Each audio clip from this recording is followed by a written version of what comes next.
अस्सलाम वालेकुम। UNN के साथ मैं हूं अक्सर शेख और मैं हूं सदफ शम्स। शामिल करेंगे न्यूज हेडलाइंस। कौमी असेंबली ने 14,480 अरब रुपए का वफाकी बजट मंजूर कर लिया। कौमी असेंबली ने फाइनेंस बिल 2023-24 की कसरत राय से मंजूरी दे दी। फाइनेंस बिल में मजीद तरमीम के तहत 215 अरब रुपए के नए टैक्स आयद किए गए हैं। पेट्रोलियम डेवलपमेंट लीवी की हद 50 रुपए से बढ़ाकर 60 रुपए फी लीटर कर दी गई है। हुकूमत ने सरकारी अफसरान के एक से जायद पेंशन लेने पर पाबंदी आयद कर दी। मुल्क में बाज लोग बेक वक्त आर्मी चीफ, चीफ एग्जीक्यूटिव और सदर की पेंशन लेते रहे। ये गरीब मुल्क पर बहुत बड़ा बोझ था। कौमी असेंबली के इजलास के दौरान वजीर खजाना इसाक डार का इंकशाफ। इक्तिदार में पुलिस आगे होती है और इक्तिदार में नहीं होते तो पुलिस पीछे होती है। वजीर दिफा ख्वाजा आसिफ का कौमी असेंबली में इज़हार ख्याल। कहते हैं प्रोटोकॉल इस्तेमाल ना करें, लंबे लंबे प्रोटोकॉल देखकर अवाम गालियां देते हैं। अगर इतना ही खतरा है तो सियासत छोड़ दें और कोई और काम करें। अगर किसी की दुश्मनी है तो वो जाती हैसियत में गार्ड्स रख ले। नवाबशाह में तेज रफ्तारी के बायस 2 मुसाफिर बसें आपस में टकरा गईं। 8 अफराद जाँ बहक, बच्चों और खवातीन समेत 70 से जायद जख्मी हो गए। हादसे का शिकार होने वाली एक बस कराची से उबाड़ा, जबकि दूसरी पेशावर से कराची जा रही थी। तमाम जख्मियों को तिब्बी इमदाद के लिए अस्पताल मुंतकिल कर दिया गया।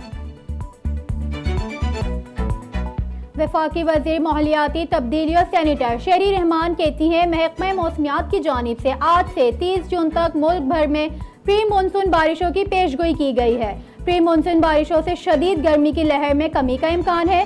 25 से 30 जून के दरमियान इस्लामाबाद, रावलपिंडी समेत पंजाब के मुख्तलिफ शहरों में बारिश मुतवक्के है।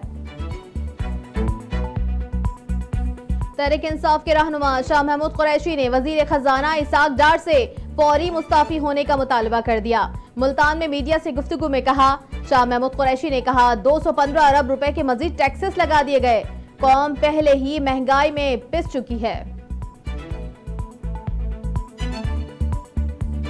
शेख रशीद अहमद ने मोदी और जो बाइडन का एलामिया पाकिस्तानी खारजा पॉलिसी की नाकामी करार दे दिया। कहते हैं अमरीका भारत एलामिया के अगले रोज ही 2 पाकिस्तानी सिविलियन को बॉर्डर पर शहीद किया गया।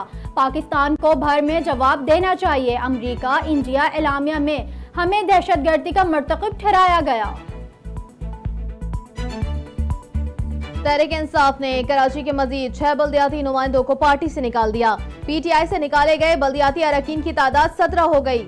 PTI सदर ने अली मादल शेख ने मलीर कराची के इलेक्शन में गैर हाजिर रहने वाले बल्दियाती नुमाइंदों को पार्टी से निकालने का नोटिफिकेशन भी जारी कर दिया।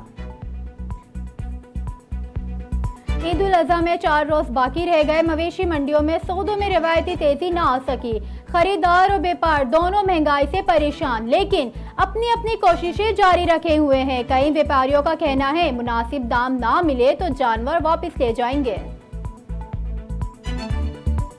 कराची में बसों के मुतअद्दिद गैर कानूनी अड्डे खत्म करवा दिए गए। सिंध के वजीर इत्तलात, ट्रांसपोर्ट और मास ट्रांजिट शर्जील इनाम मेमन के खुसूसी हिदायत पर महकमा ट्रांसपोर्ट ने कार्रवाइयां की हैं।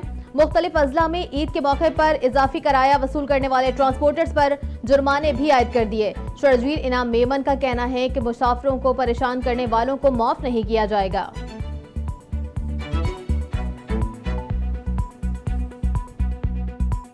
अमेरिका की रियासत टेक्सास में खातून ने ऑनलाइन टैक्सी ड्राइवर को गोली मार दी। गैर मुल्की मीडिया के मुताबिक 16 जून को 48 साल खातून को गलत फहमी हुई कि ड्राइवर उसे अगवा करके मैक्सिको ले जाने की कोशिश कर रहा है। खातून सड़क पर साइन बोर्ड्स देखकर गलत फहमी का शिकार हुई, जिसके बाद उसने अपने बैग से गन निकालकर ड्राइवर के सर और हथेली पर गोली मार दी। आलमी शोहरत याफ्ता Pakistani music show Coke Studio के सीजन 14 ने गाने पसोड़ी की शोहरत हासिल करने वाले गुलकारा शैगिल की तुर्क गुलकार एदोद के साथ मिलकर एक नया गाना वन लव रिलीज किया है। शायगिल कहती हैं इस गाने को रोमांस, नई मोहब्बत और मोहब्बत के खुले इजहार के मौज़ूआत से मुतासिर होकर बनाया है। और पाकिस्तान के बैक वक्त 2 टीमें खिलाने का इम्कान। वर्ल्ड कप से मुतसादम एशियन गेम्स में शिरकत की सूरत में बी टीम मैदान में उतारना पड़ेगी। एशियन गेम्स इस बार चीन के शहर होंगसो में हो रहे हैं। इस बार भी मेंस और वुमेन्स क्रिकेट यूनिट्स मुकाबलों का हिस्सा होंगे।